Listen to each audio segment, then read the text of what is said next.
अभी अभी क्लास खत्म हुई थी कि मैं पागलों की तरह क्लासरूम से बाहर भागा। मेरे पास यह देखने तक का समय नहीं था कि सामने से आने वाली लड़की कौन है। मैंने सीधे उसे पकड़कर किस कर लिया। ये देखकर आसपास के स्टूडेंट्स की हालत खराब हो गई, क्योंकि जिसे मैंने किस किया था वह पूरी यूनिवर्सिटी में अपने गुस्से के लिए मशहूर लड़की लियू रुयान थी। लेकिन जब मैंने आंखें खोलकर देखा कि सामने यही लड़की है, तो भले ही मुझे पता था कि आज मेरी बुरी तरह पिटाई होने वाली है, फिर भी मैं उसे छोड़ने को तैयार नहीं था, क्योंकि अगर मैंने उसे छोड़ा तो अगले ही पल मेरी जान चली जाती। असल में कुछ देर पहले ही उस बेकार सिस्टम ने मुझे एक कंपल्सरी मिशन दिया था। मुझे 10 सेकंड के अंदर किसी एक इंसान को ढूंढकर 30 सेकंड तक किस करना था, और अगर मैं फेल हो जाता तो सिस्टम सीधे मेरे शरीर को ब्लास्ट कर देता। मैंने इलेक्ट्रॉनिक इंजीनियरिंग डिपार्टमेंट की तरफ देखा, जहां चारों तरफ सिर्फ लड़के ही लड़के थे, इसीलिए मैं पूरी ताकत से बाहर की तरफ भागा। लेकिन मैंने कभी नहीं सोचा था कि जिसे मैंने जल्दबाजी में पकड़ लिया वह लियू रुयान निकलेगी। जब आखिरकार 30 सेकंड का काउंटडाउन खत्म हुआ तो मैंने तुरंत उसे छोड़ दिया। लियू रुयान, पहले मेरी बात सुनो, मैं बस तुम्हारे साथ मजाक कर रहा था। तेरी ऐसी की तैसी, यह कहकर उसने सीधे मेरे चेहरे पर मुक्का मार दिया। लेकिन मुझे पहले से अंदाजा था कि वह हमला करेगी, इसलिए उसका हाथ मेरे चेहरे तक पहुंचने से पहले ही मैंने उसे पकड़ लिया। वाह, जैसा नाम वैसा काम, हाथ तो काफी सॉफ्ट है। मेरी बात सुनते ही लियू रुयान और ज्यादा गुस्सा हो गई। गुस्से से उसका चेहरा लाल हो गया। उसने दांत भींचे और फिर से मुझे लात मारने की कोशिश की, लेकिन इस बार भी मैंने उसे आसानी से रोक लिया। लियू रुयान, मुझे पता है कि तुम मुझे पसंद करती हो, लेकिन इतना भी क्या जल्दी है कि खुद ही मेरी बाहों में आ जाओ। तुम ऐसा करोगी तो मेरे लिए भी मुश्किल हो जाएगी। आसपास खड़े सभी स्टूडेंट्स मुझे ऐसे देखने लगे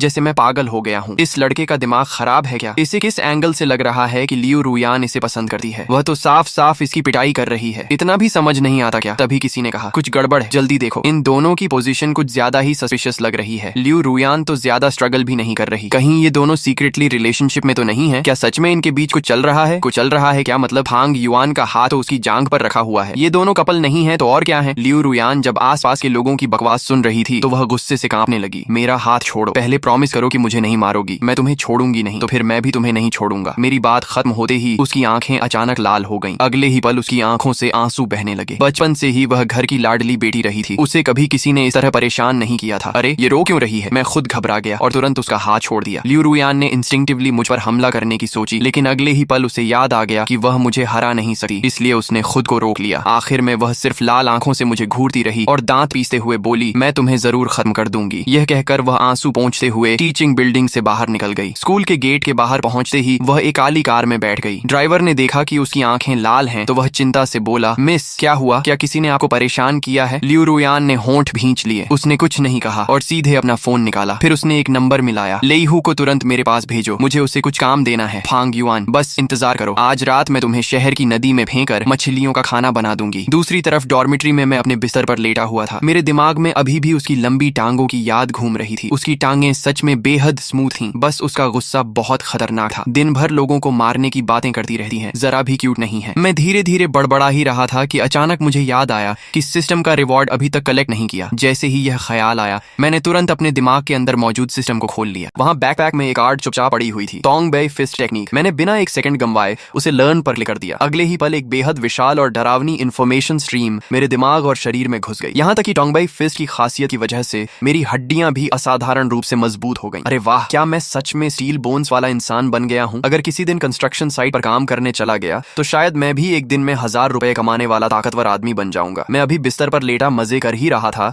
कि अचानक नीचे से एक तेज और गुस्से भरी आवाज गूंज उठी, फांग युआन बाहर निकल। मैं उछल कर बैठ गया। अरे नहीं, ये तो लियू रुयान की आवाज है। मुझे जल्दी कहीं छिप जाना चाहिए, लेकिन अगले ही पल मैंने सोचा, रुको जरा, वह तो लड़की है, वह लड़कों के हॉस्टल में कैसे घुस सकती है? मुझे डरने की क्या जरूरत है? लेकिन तभी एक जोरदार धमाका हुआ। धड़ाम! डॉर्मिट्री का दरवाजा किसी ने लात मारकर खोल दिया। मैंने सिर उठाकर देखा तो लियू रुयान दरवाजे पर खड़ी थी। फांग युआन, मैं नीचे से इतनी देर से तुम्हें बुला रही हूँ, क्या तुम बहरे हो गए हो? मैं बेबस होकर बोला, दीदी कम से कम मुझे रिएक्ट करने का थोड़ा समय तो देती। ये लड़कों का हॉस्टल है, आपको कोई आइडिया भी है? हॉस्टल वार्डन ने आपको रोकने की कोशिश भी नहीं की। चुप रहो और मेरे साथ चलो। ये कहते हुए वह सीधे मेरी तरफ बढ़ी और मेरा हाथ पकड़कर घसीटने लगी, लेकिन जैसे ही उसका हाथ मेरे करीब आया, मैंने फिर से उसे पकड़ लिया। मेरे ऐसा करते ही उसका गुस्सा फिर भड़क उठा। तुम चल रहे हो या नहीं? नहीं। लेकिन तभी उसकी आंखें अचानक धुंधली हो गईं और वह रोने जैसी शक्ल बनाने लगी। दोपहर में तुमने मुझे किस किया, मेरी टांग भी छुई, और अब मैं सिर्फ चाहती हूँ कि तुम मेरे साथ थोड़ी देर टहल लो, फिर भी तुम तैयार नहीं हो? अरे अरे नहीं दादी माँ, कृपया मत रोइए, मैं चलता हूँ, ठीक है? मेरी बात खत्म होते ही उसने मेरा हाथ पकड़ लिया और मुझे खींचते हुए हॉस्टल से बाहर ले गई। रास्ते भर तमाशा देखने वाले स्टूडेंट्स शोर मचाते रहे। मैंने कहा था ना, ये दोनों जरूर रिलेशनशिप में हैं। फांग युआन की तो लॉटरी लग गई। लियू रुयान का परिवार बहुत अमीर और पावरफुल है। हाय राम, ये कितने क्यूट लग रहे हैं। देखो देखो देखो लियू रुयान अभी भी उसका हाथ पकड़े हुए है। इन दोनों की केमिस्ट्री तो कमाल है। चारों तरफ लोगों की बातें सुनकर मैं परेशान हो गया। मैंने उसकी तरफ देखा और कहा, दीदी क्या आप मेरा हाथ छोड़ सकती हैं? अगर बाद में मुझे गर्लफ्रेंड नहीं मिली तो जिम्मेदारी आपकी होगी। ठीक है, मैं जिम्मेदारी लूंगी। मैंने उसकी आंखों में झांका। उन आंखों में ऐसा लग रहा था जैसे वह मुझे 10,000 बार मार देना चाहती हो। आपकी शक्ल देखकर तो मुझे बिल्कुल भरोसा नहीं हो रहा। लियू रुयान मन ही मन सोच रही थी। रुको बस थोड़ा और सब्र, जब मैं तुम्हें सही जगह ले जाऊंगी तब देखना तुम्हारा क्या हाल करती हूँ। मैंने पूछा, वैसे आप मुझे आखिर ले कहाँ जा रही हैं? स्कूल के पीछे वाले जंगल में। रुको, तुम उस मशहूर छोटे जंगल की बात कर रही हो? हाँ, मैं चौंक गया। अरे दीदी इतनी जल्दी भी क्या है, हम तो आधे दिन पहले ही मिले हैं। अपने आप को इतना सस्ता मत बनाइए। ज्यादा से ज्यादा दोपहर वाली बात में मैं थोड़ा नुकसान सह लेता हूँ। आप चाहो तो मेरी टांग भी छू सकती हो, हम बराबर हो जाएंगे। तुम्हारे दिमाग में हर समय ऐसी गंदी बातें ही क्यों चलती रहती हैं? मैंने कहा था टहलने जा रहे हैं, टहलने, समझे? अब मेरी भी त्योरियां चढ़ गईं। अरे जंगल में ले जाने की बात तुमने की और गंदा मुझे बोल रही हो? तो फिर मैं नहीं जा रहा, मैं वापस हॉस्टल जा रहा हूँ। ठीक है, मान लिया कि मैं गलत हूँ। अब खुश? कुछ देर बाद वह मुझे स्कूल के पीछे वाले जंगल में ले आई। ये जगह पहले से ही काफी अंधेरी थी। ये स्कूल के कपल्स की सबसे पसंदीदा जगह मानी जाती थी। रात के समय अगर कोई किसी झाड़ी को हटाकर देख ले तो शायद किसी कपल को रंगे हाथों पकड़ सकता था। मैंने चारों तरफ देखते हुए कहा, लियू रुयान यहाँ तो बहुत अंधेरा है, मुझे डर लग रहा है, क्यों ना हम थोड़ा पास खड़े हो जाएं। ये कहते हुए मैंने उसकी कमर पकड़ने के लिए हाथ बढ़ाया, लेकिन मेरा हाथ उसे छू भी नहीं पाया था कि उसने मुझे धक्का देकर दूर कर दिया। बदतमीज, फिर से मेरा फायदा उठाने की कोशिश कर रहे हो? फायदा क्या? मुझे सच में अंधेरे से डर लग रहा है। यहाँ तो कुछ दिखाई ही नहीं दे रहा। कुछ दिखाई नहीं दे रहा, बहुत अच्छा, ले हूँ, बाहर आओ। मैं अभी समझ भी नहीं पाया था कि क्या हो रहा है। एक सेकंड पहले तक वह बेचारा बनने का नाटक कर रही थी और अगले ही पल वह खतरनाक शेरनी बन गई। मैं मुंह भी नहीं खोल पाया था कि पीछे से एक तेज पंच की हवा महसूस हुई। लेकिन अब मेरी फिजिकल एबिलिटी पहले जैसी नहीं थी। मैंने आराम से साइड स्टेप लिया और हमला बचा लिया। लई हूँ तो वहीं हैरान रह गया। उसने 40 साल तक संडा और फाइटिंग आर्ट्स की ट्रेनिंग की थी। उसने सोचा था कि किसी कॉलेज स्टूडेंट पर स्नीक अटैक करना आसान होगा। उधर लियू रुयान भी स्तब्ध रह गई। तुमने कहा था कि यहाँ कुछ दिखाई नहीं दे रहा। मैंने हंसते हुए कहा, तुम लोग तो बिल्कुल स्पोर्ट्समैनशिप नहीं मानते। मुझे बचते देकर उसका गुस्सा और बढ़ गया। आज अगर मैंने तुम्हारी पिटाई नहीं की तो मेरा गुस्सा कभी शांत नहीं होगा। लेई हूँ, इसे बांध दो। लेई हूँ ने भी समय बर्बाद नहीं किया और सीधे मुझे लात मारने के लिए दौड़ा। उसने सोचा पहला अटैक बच गया तो वह उसकी किस्मत ही, देखता हूँ अब कैसे बचता है। लेकिन अगले ही पल कड़क की आवाज आई। फिर लेई हूँ दर्द से चिल्लाने लगा और अपनी टांग पकड़कर जमीन पर बैठ गया। मैंने मुस्कुराकर कहा, लियू रुयान आपके बॉडीगार्ड कुछ खास नहीं है, उन्हें घर भेज दीजिए और दूध पीने दीजिए। कम से कम यहाँ आकर शर्मिंदा तो नहीं होंगे। मेरे तानों के बावजूद लियू रुयान जैसे कुछ सुन ही नहीं रही थी। उसके चेहरे पर सिर्फ शौक था। लेई हूँ उसके परिवार के सबसे ताकतवर फाइटर्स में से एक था, लेकिन वह मेरे सामने एक मूव भी नहीं टिक पाया। वह मुझे घूरते हुए बोली, फांग युआन क्या तुमने पहले मार्शल आर्ट सीखी है? कुछ ज्यादातर इंटरनेट से सीखा है। मैं सिस्टम वाली बात तो बता नहीं सकता था। दीदी आपको अंदाजा भी नहीं है कि ए रैंक मार्शल आर्ट्स कितनी ताकतवर होती है। अगर आपने अगली बार भी मेरे सामने अकड़ दिखाई तो मैं सीधे ड्रैगन सबड्यूइंग 18 पाल्म्स जैसी टेक्निक निकाल दूंगा, फिर देखना चक्कर आते हैं या नहीं। मैंने चारों तरफ देखा और कहा, कोई और हेल्पर बचा है क्या? अगर नहीं तो मैं वापस जाकर सोने वाला हूँ। लेट नाइट जागना हेल्थ के लिए अच्छा नहीं होता। लियू रुयान मुझे जाते हुए देखती रही। गुस्से में उसके दांत तक किटकिटा रहे थे, लेकिन वह मेरे खिलाफ कुछ कर भी नहीं सकती थी। मैं ज्यादा दूर नहीं गया था कि अचानक पीछे से उसकी चीख सुनाई दी। उसी समय मेरे दिमाग में सिस्टम की जानी पहचानी आवाज भी गूंज उठी। नया मिशन जारी किया गया है, लियू रुयान को खतरे से बचाओ। मिशन पूरा होने पर होस्ट को लकी ड्रॉ व्हील का एक मौका मिलेगा। क्या होस्ट मिशन स्वीकार करता है? मैंने तुरंत पूछा। अगर मैं एक्सेप्ट न करूं तो होस्ट का शरीर स्वतः ब्लास्ट कर दिया जाएगा। ठीक है, मैं एक्सेप्ट करता हूं। मैंने मन ही मन गाली दी। ये सिस्टम हर बात पर शरीर उड़ाने की धमकी क्यों देता है? मेरे पास मना करने का ऑप्शन ही कहां है? अगली बार से सीधे ऑटो एक्सेप्ट मोड ही चालू कर दो। आदेश प्राप्त हुआ। होस्ट के लिए ऑटो मिशन एक्सेप्ट मोड सफलतापूर्वक चालू कर दिया गया है। तभी उन लोगों में से एक आदमी जोर से हंस पड़ा। तू लियू परिवार की बड़ी बेटी है ना? हमने तुझे पकड़ने के लिए ही अगवा किया है। हम लोग सिर्फ पैसों को मानते हैं, किसी की पहचान या बैकग्राउंड को नहीं। तू चाहे लियू परिवार से हो या फिर जो परिवार से, अगर हमारे हाथ लग गई तो चुपचाप झुककर रहना पड़ेगा। अगर बॉस ने खास तौर पर मना न किया होता तो अब तक तेरी हालत और भी खराब कर देते। यह कहते हुए वह आदमी अपना गंदा हाथ लियू रुयान की तरफ बढ़ाने लगा, लेकिन उसका हाथ अभी उसके चेहरे तक पहुंचा भी नहीं था कि अचानक उसकी बांह में तेज दर्द उठा। मैंने उसका हाथ पकड़ रखा था। देखो तुम लोग पैसों के लिए काम करते हो तो करो, मुझे उससे कोई दिक्कत नहीं है, लेकिन इस चेहरे को अभी तक मैंने भी नहीं छुआ, तो तुम्हारे जैसे गंदे हाथ इसे छूने की हिम्मत कैसे कर सकते हैं? ली मंग दर्द से दांत पीसने लगा। धत तेरे की,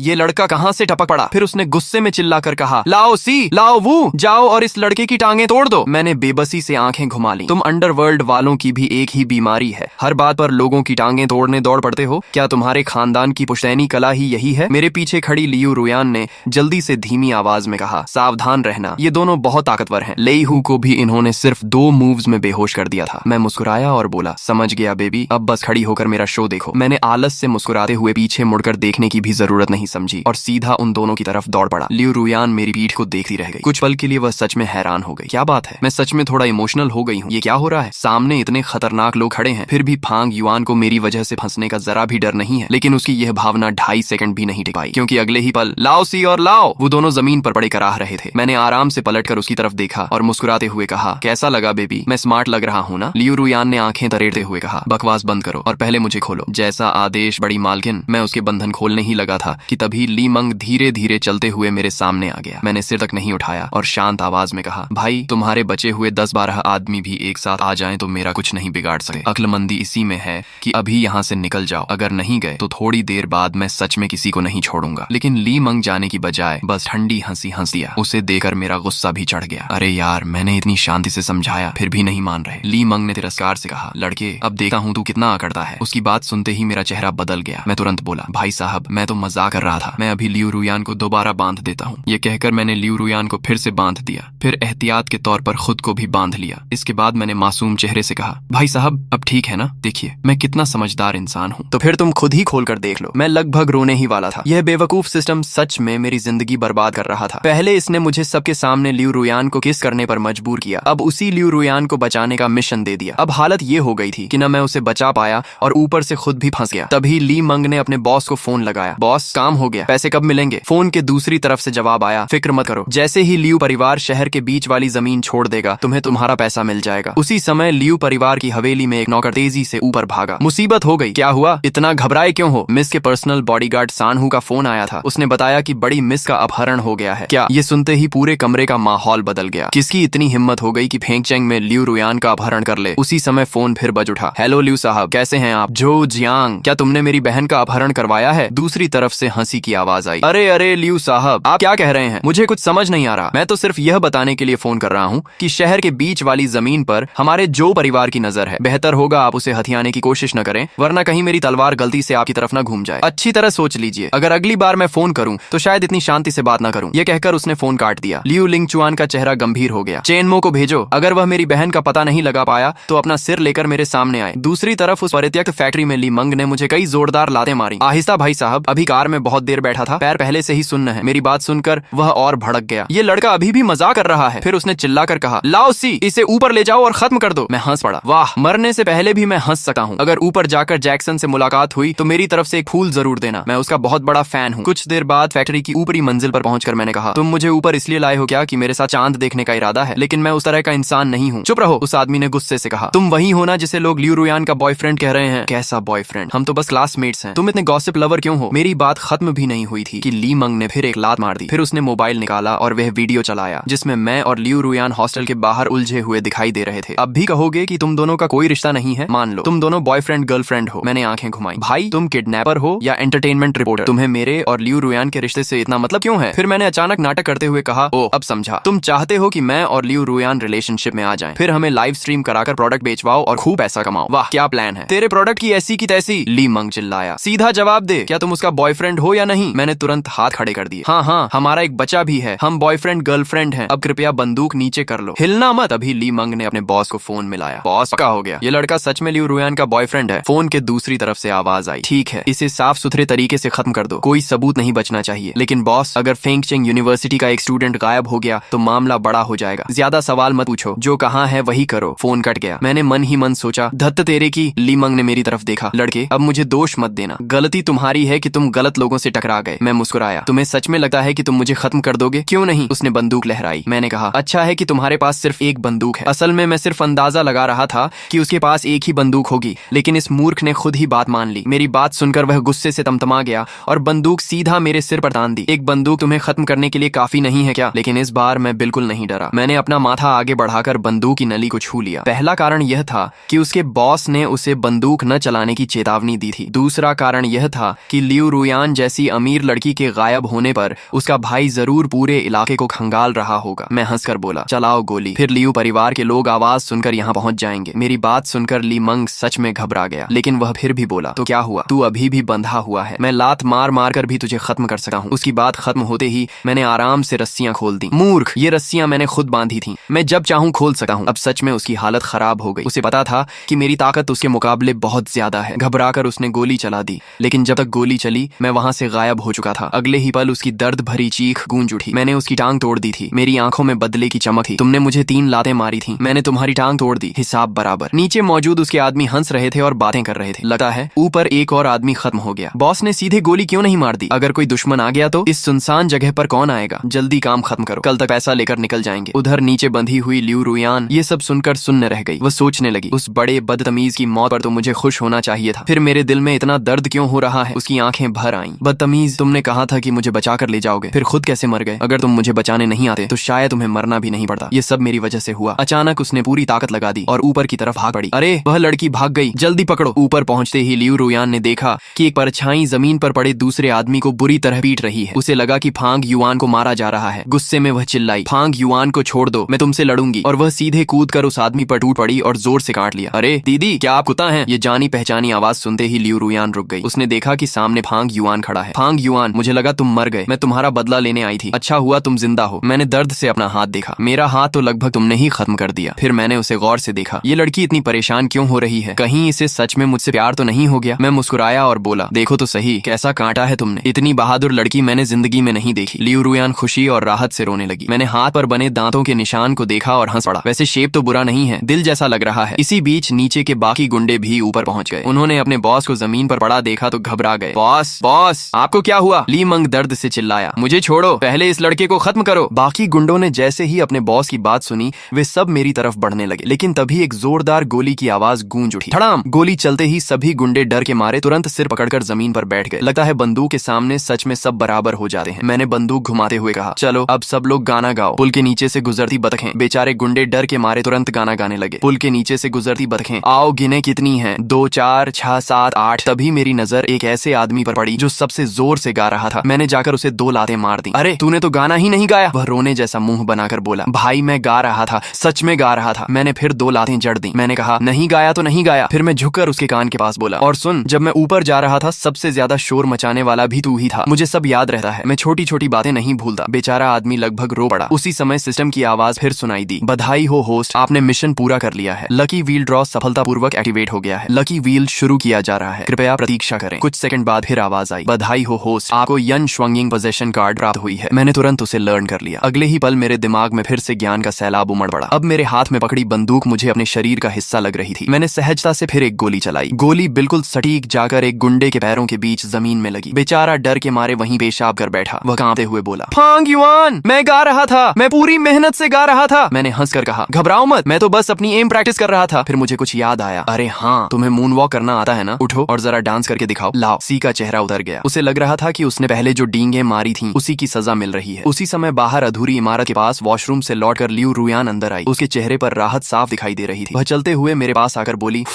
अब जाकर चैन मिला, इतनी देर से रोक रखा था। मैंने माथा पकड़ लिया। दीदी, जरा लड़की जैसी बातें भी कर लिया करो। जो नहीं जानता होगा उसे लगेगा कि तुम किसी डाकू गिरोह की सरदार हो। अब जब खतरा खत्म हो चुका था, लियू रुयान का पुराना गुस्सैल स्वभाव वापस आ गया। यकीन मानो, मैं अभी तुम्हें खत्म कर सकती हूँ। ये कहते हुए उसने फिर मुझे लात मारने की कोशिश की, लेकिन मैंने हमेशा की तरह उसकी टांग पकड़ ली। फांग युआन, तुम फिर मेरा फायदा उठा रहे हो, मुझे छोड़ो, मैं तुम्हें मार डालूंगी। मैंने बेबस होकर कहा, दीदी, हर समय मारने पीटने की बातें मत किया करो, थोड़ा सभ्य बनो। सभ्य तुम्हारा सिर। उधर फैक्ट्री के बाहर लियू लिंग चुआन गोली की आवाज का पीछा करते हुए वहां पहुंच चुका था। एक आदमी उसके पास दौड़कर आया और बोला, यंग मास्टर, ड्रोन ने अंदर की लगभग सारी स्थिति स्कैन कर ली है। तो फिर वो सीधे बोलो। लियू लिंगचुआन ने ड्रोन की फीड वाला टैबलेट छीन लिया, लेकिन स्क्रीन देखते ही वह खुद भी सन्न रह गया। फैक्ट्री की पहली मंजिल पर दर्जनों गुंडे बंधे हुए बैठे थे। सबके सब गाना गा रहे थे और उनमें से एक आदमी मून वॉक भी कर रहा था। कुछ लोग गा रहे थे, कुछ नाच रहे थे और सब रस्सियों से बंधे हुए थे। लियू लिंगचुआन कुछ सेकंड तक चुप रहा, फिर बोला, ये लोग आखिर कर क्या रहे हैं? उसके साथ खड़े लोग भी हैरान थे। क्या इन लोगों की कोई अजीब हॉबी है? बंधे हुए होकर गाना और डांस करना। ये लोग किस तरह की पार्टी कर रहे हैं? अचानक सीन बदल गया। मैं अभी भी लियू रुयान की टांग पकड़े हुए था और उसे छेड़ते हुए मुस्कुरा रहा था, जबकि लियू रुयान गुस्से से मुझे घूर रही थी। उसी समय बाहर से देख रहे लियू लिंगचुआन ने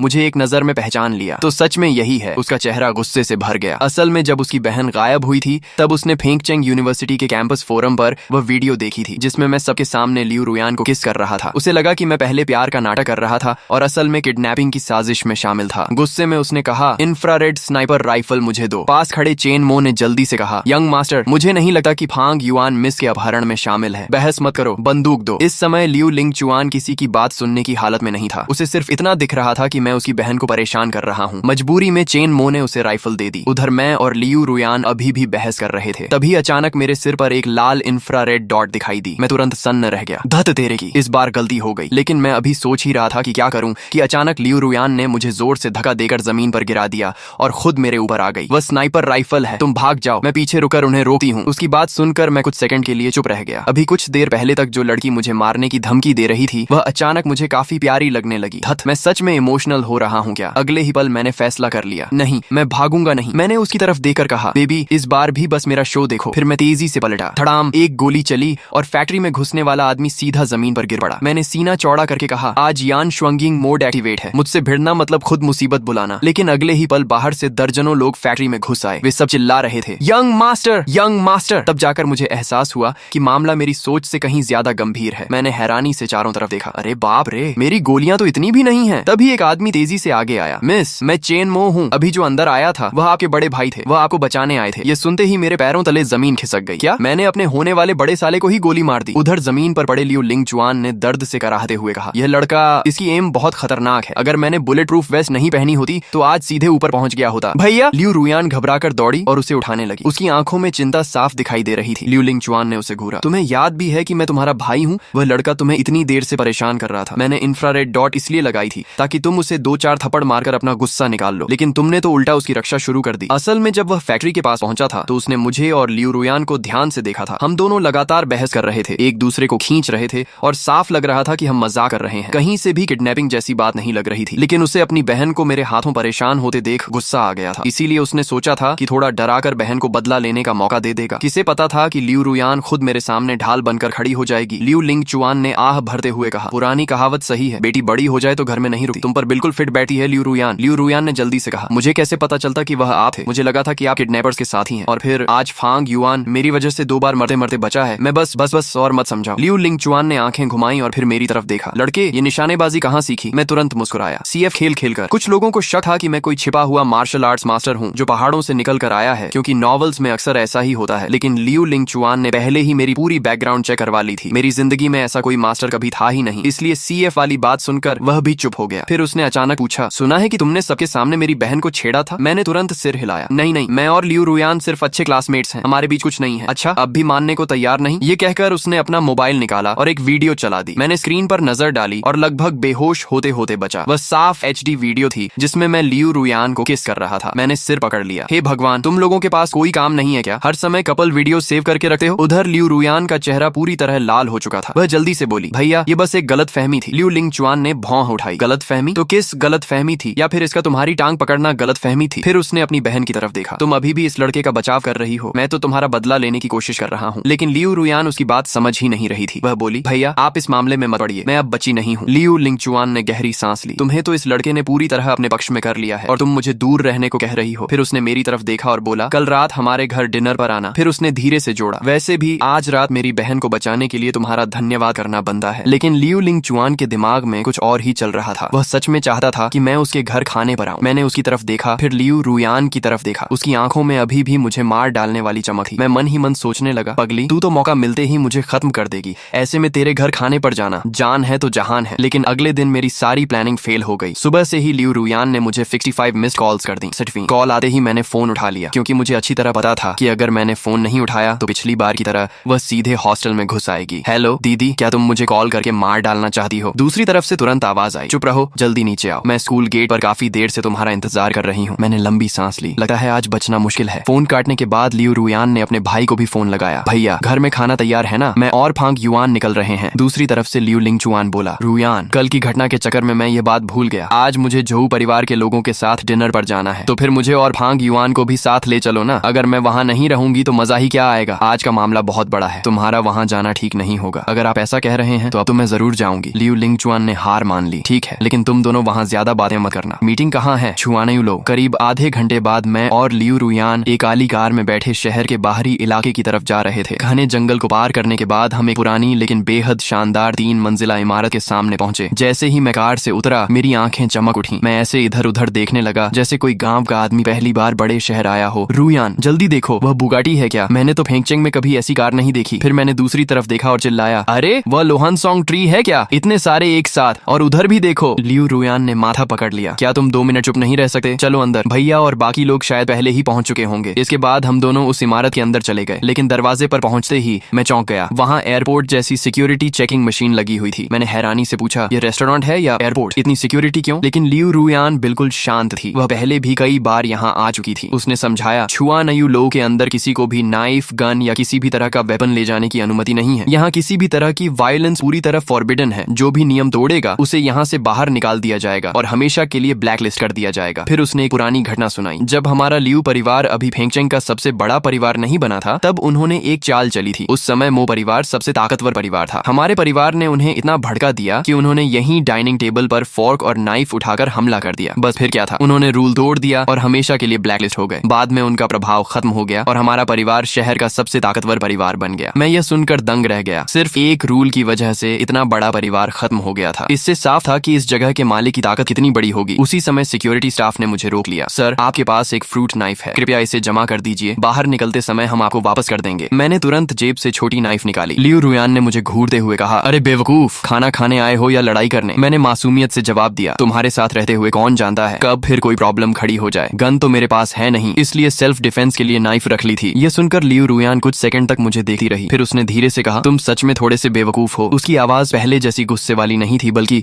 उसमें हल्की सी नरमी आ गई थी। उसकी आवाज अनजाने में पहले से कहीं ज्यादा नरम हो गई थी। दिल में उसे थोड़ा सा इमोशनल भी महसूस हुआ। सोचा नहीं था कि फांग युआन मेरी सुरक्षा की भी चिंता करेगा। मैंने होंठ सिकोड़ लिए। तुम ही बेवकूफ हो पगली। मैंने फ्रूट नाइफ सिक्योरिटी गार्ड को थमा दी। इसे संभाल कर रखना। मैंने इसे सुपरमार्केट से 5 रुपए 80 पैसे में खरीदा था। अगर खो गई तो 6 रुपए देने पड़ेंगे। मेरी बात सुनते ही लियू रुयान ने शर्म से अपना माथा पकड़ लिया और मुझे खींचकर आगे ले गई। बहुत शर्मिंदगी हो रही है। कुछ ही देर में हम दूसरी मंजिल पर पहुंच गए। गलियारे के दोनों तरफ शानदार प्राइवेट रूम्स बने हुए थे। उनके नाम भी बड़े खूबसूरत थे। एक नदी का वसंत जल, फरवरी की गलियां, 3 सूर्यों का शुभ संकेत, चारों समुद्रों की हवाएं। इसी बीच गलियारे में टंगी एक कैलीग्राफी पेंटिंग पर मेरी नजर पड़ी और मैं वहीं रुक गया। उस पर लिखे शब्द कुछ जाने पहचाने लग रहे थे। लियू रुयान ने हैरानी से पूछा, क्या हुआ? तुम जैसे आदमी को भी कैलीग्राफी समझ आती है? फिर उसने मजाक उड़ाया, जो 5 रुपए 80 पैसे का हिसाब रखता है उसे ऐसी आर्ट की क्या समझ होगी? मैंने सिर खुजलाया। सच कहूं तो मुझे भी ज्यादा समझ नहीं है, लेकिन ये लिखावट बहुत जानी पहचानी लग रही है। ऐसा लग रहा है जैसे मैंने इसे पहले कहीं देखा हो, शायद मेरे स्टडी रूम में। बस अब ज्यादा मत उड़ो। लियू रुयान ने आंखें घुमाई। यहाँ लगी सारी कैलीग्राफी बड़े मास्टर्स की बनाई हुई है। तुम्हारे घर का लेवल क्या है जो ऐसी चीजें वहाँ लगी हो? यकीन करो या मत करो, हमारा परिवार भी कभी बहुत बड़ा था। छोड़ो भी, मेरे भाई ने तुम्हारी पूरी बैकग्राउंड चेक कर ली है। अब चलो, भैया काफी देर से इंतजार कर रहे होंगे। लेकिन मैं अब भी उस कैलीग्राफी को देखकर सोच रहा था कि मैंने उसे पहले कहाँ देखा है। तभी सीढ़ियों से एक महिला नीचे उतरी। वह बिल्कुल हमारे सामने आकर रुकी। उसने सफेद चिपाओ पहन रखी थी और बेहद खूबसूरत लग रही थी। मैंने जैसे ही उसका चेहरा देखा, फिर से वहीं ठिठक गया। अजीब बात है, ये चेहरा भी मुझे इतना जाना पहचाना क्यों लग रहा है? मैंने अनजाने में पूछ लिया, मिस, क्या हम पहले कहीं मिल चुके हैं? मेरी बात सुनकर लियू रुयान की आंखें फैल गईं। उसे लगा कि मैं उस महिला से फ्लर्ट कर रहा हूँ। वह जल्दी से बोली, फांग युआन, ये छुआन यू लो की जनरल मैनेजर हैं, कुछ भी मत बोलो। फिर उसने सम्मान से कहा, हेलो मैनेजर सू। इसके बाद उसने मेरा हाथ पकड़ा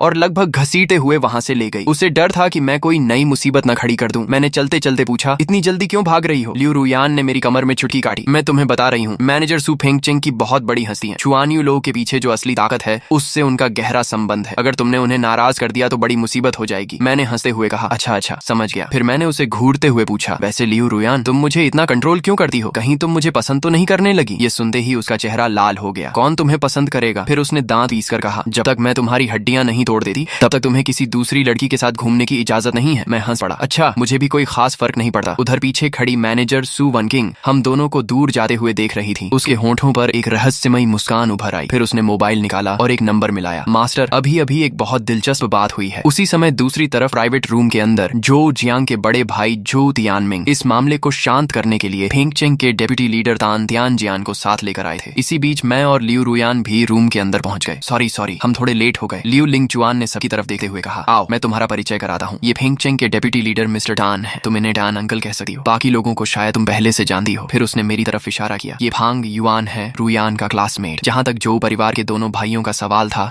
लियू रुयान ने उन्हें पूरी तरह इग्नोर कर दिया। ये देखकर झो जियांग का चेहरा गुस्से से लाल हो गया। आखिर उनका परिवार भी शहर के बड़े परिवारों में गिना जाता था, लेकिन एक लड़की ने उन्हें पूरी तरह नजरअंदाज कर दिया था। अगर उसके बड़े भाई ने उसे रोका न होता तो शायद वह वहीं टेबल पलट देता। तान तियानजियान मुस्कुराए। रुयान, काफी समय बाद मिल रहे हैं। आखिरी बार जब मैंने तुम्हें देखा था तब तुम्हारा पहला जन्मदिन था। तुम्हारे पिता और मैं पुराने दोस्त हैं। आओ बैठो, यहाँ सब अपने लोग हैं। लेकिन लियू रुयान ने तुरंत जवाब दिया, तन अंकल, अपने लोग वाली बात मैं नहीं मान सकती। जिसने मेरा अपहरण करवाया था वह यहीं बैठा है। ऐसे में मैं आराम से कैसे बैठ जाऊं? यह सुनकर तान तियानजियान के चेहरे पर असहज मुस्कान आ गई। उन्होंने तुरंत झो तियानमिंग की तरफ देखा। झो तियानमिंग फौरन खड़ा हो गया। मिस लियू, जो कुछ हुआ वह मेरे छोटे भाई की मूर्खता थी। आज हम खास तौर पर आपसे माफी मांगने आए हैं। उम्मीद है कि आप हमें माफ कर देंगी। लियू रुयान हल्का सा हंस पड़ी। तान अंकल, अगर मैं झो परिवार के सभी लोगों का अपहरण कर लूं, उन्हें पूरी रात बांध कर रखूं और अगले दिन आकर सॉरी बोल दूं, तो क्या सब ठीक हो जाएगा? यह सुनते ही तान तियानजियान का चेहरा गंभीर हो गया। उन्हें समझ आ गया कि अगर आज कोई ठोस कदम नहीं उठाया गया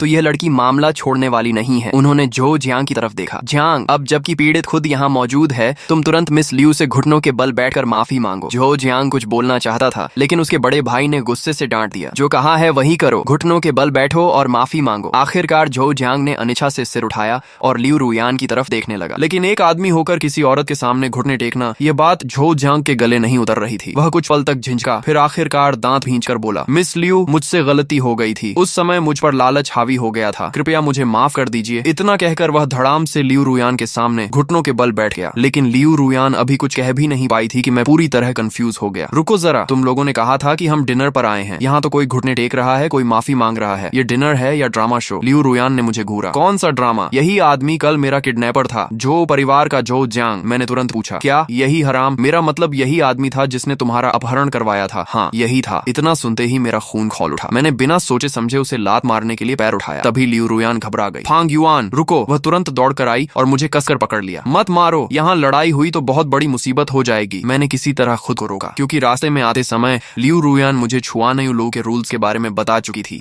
लेकिन तभी सिस्टम फिर से उछल पड़ा। Automatic mission mode activated. 30 second के अंदर झो जियांग को अपंग बना दो। Mission success, lucky wheel reward. Mission failure, system punishment. मैंने मन ही मन चिल्लाया, तू पागल है क्या? अभी अभी तो सुना कि यहाँ लड़ाई नहीं करनी। क्या तू मुझे मरवाकर ही मानेगा? लेकिन तभी घुटनों पर बैठा झो जियांग मेरी तरफ देकर हंस पड़ा। उसे पता था कि मैं यहाँ कुछ नहीं कर सकता। उसने उंगली दिखाकर कहा, मारना, अगर हिम्मत है तो मुझे यहीं पीट कर दिखा। बस उसकी यही बात आखिरी साबित हुई। मैंने झटके से लियू रुयान की पकड़ छुड़ाई और पूरी ताकत से एक लात उसके पैरों के बीच दे मारी। अगले ही पल झो जियांग की दर्दनाक चीख पूरे प्राइवेट रूम में गूंज उठी। हर कोई सन्न रह गया। जो तियानमिंग का चेहरा सफेद पड़ गया। वह भागकर अपने भाई के पास पहुंचा। जो जियांग दर्द से जमीन पर तड़प रहा था और उसके कपड़ों पर खून के निशान दिखने लगे थे। जो तियानमिंग कांपती उंगली से मेरी तरफ इशारा करते हुए बोला, तू पागल है क्या? इतना जोर से मारा? तू हमारे जो परिवार की वंश बेल ही खत्म कर देगा। ये कहकर उसने तुरंत टेबल पर रखा फोन उठाया और एम्बुलेंस बुलाने लगा। लेकिन तभी लियू लिंगचुआन ने उसका फोन छीन लिया। मिस्टर जो, इतनी सी चोट के लिए हंगामा करने की जरूरत नहीं है। इस मामले की जिम्मेदारी हमारा लियू परिवार लेगा। जो तियानमिंग गुस्से से कांप उठा। लियू लिंगचुआन, भले ही हमारा परिवार तुमसे कमजोर हो, लेकिन हर बात सहन नहीं कर सकता। इस मामले में कोई समझौता नहीं होगा। तभी बगल में बैठे तान तियानजियान बीच बचाव के लिए आगे आए। प्रेसिडेंट लियू जो जियांग की हालत काफी खराब है, पहले एम्बुलेंस बुला लेते हैं, कहीं जान का खतरा न हो जाए। लेकिन लियू लिंगचुआन ने बिना पलक झपकाए जवाब दिया, नहीं, आज झो जियांग अपने पैरों पर चलकर ही यहाँ से बाहर जाएगा। तान तियानजियान का चेहरा बदल गया। प्रेसिडेंट लियू, क्या आप सच में मेरे खिलाफ जाने की सोच रहे हैं? मत भूलिए, सिटी सेंटर प्रोजेक्ट की फाइनल अप्रूवल अभी भी मेरे हाथ में है। लेकिन लियू लिंगचुआन बिल्कुल शांत रहा। वह बस अपने हाथ में पकड़े टी कप को सहलाता रहा। तो क्या हुआ अगर रिश्ते खराब हो जाएं? इतना कहते ही प्राइवेट रूम के पीछे लगा बड़ा स्क्रीन डिवाइडर धीरे धीरे खुल गया। उसके पीछे एक आदमी आराम से बैठकर चाय पी रहा था। जैसे ही तान तियानजियान ने उसे देखा, वह उछल पड़ा। हान सर। असल में लियू लिंगचुआन को पहले से अंदाजा था कि तान तियानजियान सिटी सेंटर प्रोजेक्ट का दबाव डालकर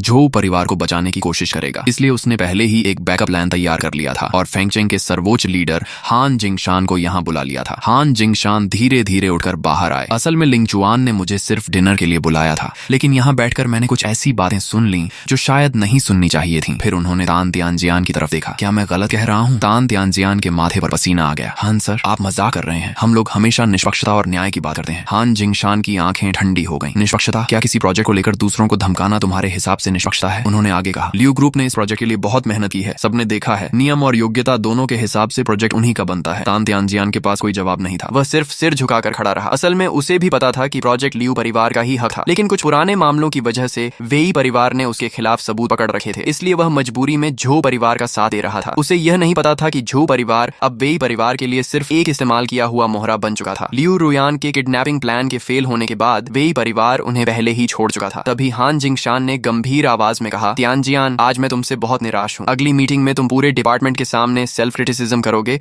और तुम्हारी प्रमोशन फाइल भी फिलहाल रोक दी जाएगी। अगर तुमने अपना रवैया नहीं बदला तो आगे क्या होगा ये तुम्हें पता है। तान तियानजियान का चेहरा उतर गया। जी हां सर। फिर हान जिंगशान ने कमरे में मौजूद सभी लोगों की तरफ देखा और कहा, आज मैं यहाँ फेंगचेंग के लीडर के रूप में सिर्फ एक काम करूंगा, निष्पक्ष फैसला। झो जियांग घायल हुआ है, इसलिए उसका इलाज होगा। लिंगचुआन, एम्बुलेंस बुलाओ और उसे हॉस्पिटल भेजो। लियू लिंगचुआन कुछ कहना चाहता था, लेकिन हान जिंगशान ने हाथ उठाकर रोक दिया। मेरी बात मानो। फिर उन्होंने आगे कहा, और जहां तक उसे घायल करने वाले व्यक्ति का सवाल है, मैं खुद इस मामले को संभालूंगा। छुआनेयू लो के मालिक ने भी साफ कर दिया कि यह पूरी घटना मेरी व्यक्तिगत हरकत थी। और इसका लियू परिवार से कोई संबंध नहीं है। साथ ही जो जियांग के किडनैपिंग केस को लेकर भी उन्होंने कहा कि जब वह ठीक हो जाए तो खुद जाकर आत्मसमर्पण करे। ऐसे फैसले से सब संतुष्ट है ना? ये सुनकर झोउ तियानमिंग, जो अभी तक सोच रहा था कि आज लियू परिवार बर्बाद हो जाएगा, उसका चेहरा तुरंत बदल गया। हाँ सर, यह फांग युआन साफ तौर पर लियू परिवार के साथ आया था, वह उन्हीं का आदमी है। हान जिंगशान ने मेरी तरफ देखा और शांत स्वर में पूछा, छोटे भाई तुम्हारा नाम क्या है? मैंने बिना झिझक जवाब दिया, मेरा नाम फांग युआन है। और बूढ़े साहब, मुझे लगता है आप काफी न्यायप्रिय इंसान हैं। मैंने झोउ जियांग को इसलिए मारा क्योंकि उसने कल रात लगभग मेरी और लियू रुयान की जान ले ली थी। इसका लियू परिवार से कोई लेना देना नहीं है। मेरे मुंह से बूढ़े साहब सुनकर भी हान जिंगशान नाराज नहीं हुए, बल्कि मन ही मन उन्हें लगा कि यह लड़का वफादार है। फिर उन्होंने झोउ तियानमिंग की तरफ देखा। सुना, इसका नाम फांग युआन है, लियू नहीं। करीब 10 मिनट बाद एम्बुलेंस भी आ गई और पुलिस भी पहुंच गई। झोउ जियांग को हॉस्पिटल भेज दिया गया, जबकि मुझे पुलिस कार में बैठा लिया गया क्योंकि छुआनयू लॉ के अंदर गंभीर हिंसक घटना हुई थी। उसी समय सु वनकिंग भी मौके पर पहुंच गई, लेकिन जब उसने देखा कि घायल करने वाला व्यक्ति मैं हूं तो वह कुछ पल के लिए चौंक गई। यह क्या हुआ? हान जिंगशान ने उसकी तरफ देखकर हल्की मुस्कान के साथ कहा, मैनेजर सु, जरा एक तरफ चलकर बात करते हैं। उधर लियू रुयान बेहद परेशान हो गई थी। वह पुलिस कार के पीछे भागकर सब कुछ समझाना चाहती थी, लेकिन लियू लिंगचुआन ने उसे रोक लिया। अभी जल्दीबाजी मत करो, पहले घर चलते हैं। फिर वह शांति से झोउ तियानमिंग के सामने जा खड़ा हुआ। मैंने तुम्हें मौका दिया था, लेकिन तुमने खुद रिश्ते खराब करने का फैसला किया। 3 दिन, बस 3 दिन के अंदर तुम्हारा झोउ परिवार खत्म हो जाएगा। झोउ तियानमिंग के गले से थूक निकलना भी मुश्किल हो गया। उसे समझ आ गया था कि सब खत्म हो चुका है। अगर हान जिंगशान और छुआनयू लू के मालिक दोनों लियू परिवार के साथ हैं, तो लियू परिवार को कोई नुकसान नहीं होगा। अब खुद को बचाने का सिर्फ एक ही रास्ता था। उसने तुरंत कहा, प्रेसिडेंट लियू, किडनैपिंग की पूरी योजना सिर्फ एक आदमी की थी। इसका मुझसे और झोउ परिवार से कोई संबंध नहीं है। क्या मुझे जीने का एक मौका मिल सकता है? लियू लिंगचुआन ने ठंडी नजर से उसकी तरफ देखा। मुझे मरने वाले लोगों पर दया नहीं आती। यह कहकर वह मुड़ने ही वाला था कि झोउ तियानमिंग ने जल्दी से कहा, हमारा झोउ परिवार शुरू से ही वेई परिवार का मोहरा रहा है। ये बात आप भी जानते हैं। मैं जीना चाहता हूँ। अगर आप मुझे छोड़ दें तो मैं वेई परिवार की सारी जानकारी आपको दे दूंगा। लियू लिंगचुआन ने ठंडे स्वर में कहा, वेई परिवार का हाथ जहां तक आएगा मैं वहीं काट दूंगा। फेंगचेंग में मैं उनसे नहीं डरता, लेकिन झोउ तियानमिंग ने अगला दांव खेला। सुना है आपके पिता 2 साल पहले अचानक लोंगचेंग चले गए थे। क्या आप नहीं जानना चाहते कि वह वहां क्यों गए? ये सुनते ही लियू लिंगचुआन के कदम रुक गए। झोउ तियानमिंग जुआ खेल रहा था। उसे उम्मीद थी कि लियू लिंगचुआन अपने पिता की खबर जानना चाहेगा, और वह सही निकला। लियू लिंगचुआन धीरे से पलटा और बोला, अगर मुझे वह जानकारी नहीं मिली जो मैं चाहता हूँ तो तुम्हारा पूरा झोउ परिवार खत्म हो जाएगा। फिर उसने अपनी बहन की तरफ देखा, रुयान तुम पहले घर, लेकिन वह बात पूरी भी नहीं कर पाया। रुयान कहाँ गई? एक बॉडीगार्ड ने जवाब दिया, मैंने अभी अभी मिस लियू को बाहर भागते देखा था। लियू लिंगचुआन का माथा सिकुड़ गया। कहीं वह फांग युआन के पीछे तो नहीं चली गई? उसने तुरंत लोगों को आदेश दिया कि झोउ तियानमिंग को कार में बिठा कर ले जाएं। फिर वह खुद बाहर दौड़ पड़ा, लेकिन जब तक वह मेन गेट तक पहुंचा, लियू रुयान पहले ही कार लेकर निकल चुकी थी। मजबूरी में उसने उसे फोन लगाया, रुयान कहाँ जा रही हो? दूसरी तरफ से तुरंत जवाब आया, फांग युआन ने मेरी खातिर हाथ उठाया था, मैं उसे ऐसे अकेला नहीं छोड़ सकती। मैं पुलिस को सच बताने जा रही हूँ। फोन पर उसकी आवाज रोने जैसी हो गई थी, लेकिन लियू लिंगचुआन का ध्यान किसी और बात पर था। अगर यह साबित हो गया कि फांग युआन का लियू परिवार से गहरा संबंध है तो हान जिंगशान की सारी मेहनत बेकार हो जाएगी। तभी लियू रुयान ने कहा, भैया आपने बचपन से मुझे सिखाया है कि एहसान नहीं भूलना चाहिए। फांग युआन ने मेरे लिए बहुत कुछ किया है। अगर आज हम सारी गलती उसी के सिर पर डाल दें तो मैं खुद को कभी माफ नहीं कर पाऊंगी। मैं जरूर जाऊंगी। ये सुनकर लियू लिंगचुआन कुछ पल चुप हो गया। उसे पहली बार महसूस हुआ कि उसकी बहन सच में कितनी परेशान है। फिर अचानक वह हंस पड़ा, सच सच बताओ, क्या तुम इस लड़के को पसंद करने लगी हो? भैया हम यहाँ सीरियस बात कर रहे हैं। लियू रुयान का चेहरा लाल पड़ गया। आप जाएं या न जाएं, मैं फांग युआन को बाहर निकाल कर ही रहूंगी। लियू लिंगचुआन ने आखिरकार हार मान ली। ठीक है, मैं वादा करता हूँ कि आज रात फांग युआन सुरक्षित तरीके से पुलिस स्टेशन से बाहर आ जाएगा। उस पर कोई असर नहीं पड़ेगा। सच, अगर भरोसा नहीं है तो खुद पुलिस स्टेशन के बाहर इंतजार कर लेना। रात 12 बजे से पहले वो बाहर होगा। ठीक है, मैं अभी अंकल जिन से कैंपर वैन मंगवाती हूँ। आज रात मैं वहीं रुकूंगी। फोन कटने के बाद लियू लिंगचुआन ने आह भरी। सच में बेटियां बड़ी हो जाएं तो उन्हें रोका नहीं जा सकता। उधर छुआनयू लो के प्राइवेट रूम में सु वनकिंग ने हान जिंगशान से पूछा, हान सर, आप कहना चाहते हैं कि चोट पहुंचाने वाला यही फांग युआन था? हान जिंगशान ने सिर हिलाया। हाँ, मैं पूरी घटना के दौरान वहीं मौजूद था। सु वनकिंग ने कहा, लेकिन अगर मुझे सही याद है तो फांग युआन को लियू परिवार ही यहाँ लेकर आया था, और छुआनयू लो में लड़ाई करने का अंजाम आप जानते हैं। हान जिंगशान मुस्कुराए, इसीलिए मैंने आपसे अलग बात करने को कहा। 13 साल पहले लोंगचेंग में मेरी मुलाकात तुम्हारे मालिक से हुई थी। उस समय मैंने उनकी जान बचाने के लिए एक गोली खाई थी। वह मुझ पर एक एहसानमंद है। इस बार लियू परिवार को छोड़ देना उसी एहसान की वापसी समझ लो। सु वनकिंग कुछ पल चुप रही, फिर बोली, हन सर, क्या आप सच में उस एक एहसान को इस मामले में इस्तेमाल करना चाहते हैं? हमारे मालिक ने कहा था कि अगर आपको कभी लोंगचेंग वापस लौटना हो तो वह आपकी पूरी मदद करेंगे। अगर आपने यह एहसान अभी खर्च कर दिया तो शायद वह मौका फिर न मिले। हान जिंगशान हल्के से मुस्कुराए, तुम्हारे मालिक को मेरी तरफ से धन्यवाद कहना, लेकिन मैं उस जगह वापस नहीं जाना चाहता। लियू परिवार ने मुझ पर एहसान किया था और मैं तुम्हारे मालिक का एहसानमंद हूँ। हर चीज का एक चक्र होता है, शायद अब वह पूरा होने का समय आ गया है। यह कहकर उन्होंने दोनों हाथ जोड़ दिए। बस यही फैसला है और जब कभी मैं लॉन्ग चेंग आऊं तो अपने मालिक से कहना कि मुझे एक साधारण भोजन जरूर खिलाएं। सु वन किंग मुस्कुराई और उन्हें विदा किया, लेकिन जैसे ही हान जिंगशान वहां से गए उसने तुरंत एक फोन मिलाया। मास्टर, आपको पता है, लगता है फांग युआन ने लोगों को पीटना भी सीख लिया है। दोस्तों, फिलहाल इस मैनवा के सिर्फ इतने ही पार्ट्स आए हैं। जैसे ही इसके नए पार्ट्स रिलीज होंगे मैं उन्हें सबसे पहले युवा एक्सप्लेन ओपी पर अपलोड कर दूंगा। इसलिए अगर आप इस स्टोरी का अगला पार्ट मिस नहीं करना चाहते तो अभी युवा एक्सप्लेन ओपी को सब्सक्राइब कर लो। मिलते हैं अगले पार्ट में।